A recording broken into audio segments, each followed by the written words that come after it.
आता बघूया टॉप 9 मोठ्या बातम्या। पुण्यात लोकसभेची निवडणूक चौरंगी होणार। पुण्यातून लोकसभेसाठी एमआयएमचे अनिस सुनके हे निवडणूक लढवणार। मुख्यमंत्री शिंदे आणि अजित पवारांविरोधात भाजपचा खरा कट। असा एकही जिल्हा नाही जिथे भाजपनं फोडाफोडी केली नाही। अमित देशमुखांची भाजपवर जोरदार टीका। शिंदेंवर गंभीर आरोप करणाऱ्या भाजपच्या गणपत गायकवाडांची पत्नी ठाकरे गटाच्या प्रचारात। वैशाली दरेकरांच्या रॅलीत हजेरी। कल्याणमधील युती धर्मावर प्रश्नचिन्ह। सुलभा वहिनींचा आशीर्वाद आमच्या पाठीशी। वैशाली दरेकरांचं वक्तव्य। तर प्रचारासाठी नाही तर सर्वपक्षीय कार्यक्रमानिमित्त माझी हजेरी।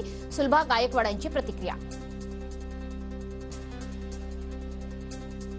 सुलभा वहिनी ज्या आहेत त्या एक स्त्री आहेत आणि आता मी एक स्त्री आहे आणि स्त्री म्हणून त्यांना सुद्धा माझा नेहमीच पाठिंबा असेल आणि त्यांचा सुद्धा मला पाठिंबा आहे असं मला वाटतं। कारण एक स्त्री म्हणून दुसऱ्या स्त्रीचं दुःख ओळखू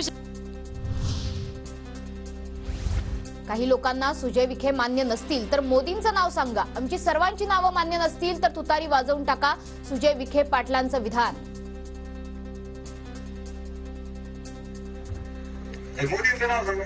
काही लोकांना समजा काही दोघींवरची यात्रा असेल तर माझं नाव सांगा। ठिकाणची असेल तर अरुण मुंडेचं सांगा। अरुण मुंडेची आमची चौघांची असेल दुसऱ्याचं सांगा। आमची सगळ्यांची असेल तर तुतारी वाजवून टाका। काय करा। विरोधातले सुजय विखे पाटील म्हणाले तर तुतारी अजूनच जोरात वाजणार। सुजय विखे पाटलांच्या वक्तव्याला रोहित पवारांचं उत्तर। अहमदनगरमध्ये विखे विरुद्ध लंकेंची लढत। तुतारी वाजवा। आता तुतारी वाजणार तिथं निलेश लंके हे कमीत कमी 2 ते 2.5 लाखांनी निवडून येणार म्हणजे येणार हे तिथं असणाऱ्या स्वाभिमानी जनतेने ठरवलेलं आहे।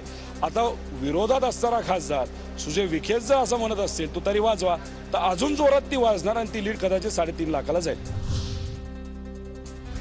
आप्पासाहेब जगदाळेंचा शरद पवार गटात पक्षप्रवेश। इंदापुरातील अनेक कार्यकर्त्यांचा पवार गटात प्रवेश। आप्पासाहेब जगदाळे भाजपच्या हर्षवर्धन पाटलांचे निकटवर्तीय।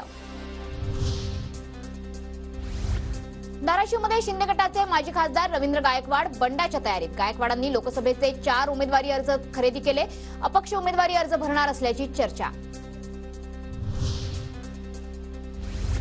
19 एप्रिलला अभिजित बिचुकले लोकसभेसाठी अर्ज भरणार। मी सगळ्यांविरोधात लढतोय, मला संधी मिळावी, बिचुकलेंची विनंती। तो 19 तारखेला मी अर्ज भरणारच। तो येण्याप्रमाणे आहे। 2 रुपयाची दारू पाजून मटणं देऊन शक्ती दाखवली जात नाही। शरद पवार आणि उदयनराजांचं हे हार्डवेअर आहे आणि मी या सगळ्यांमध्ये एकटा लढतोय। त्यामुळे मला या वेळेला तुम्ही संधी द्या।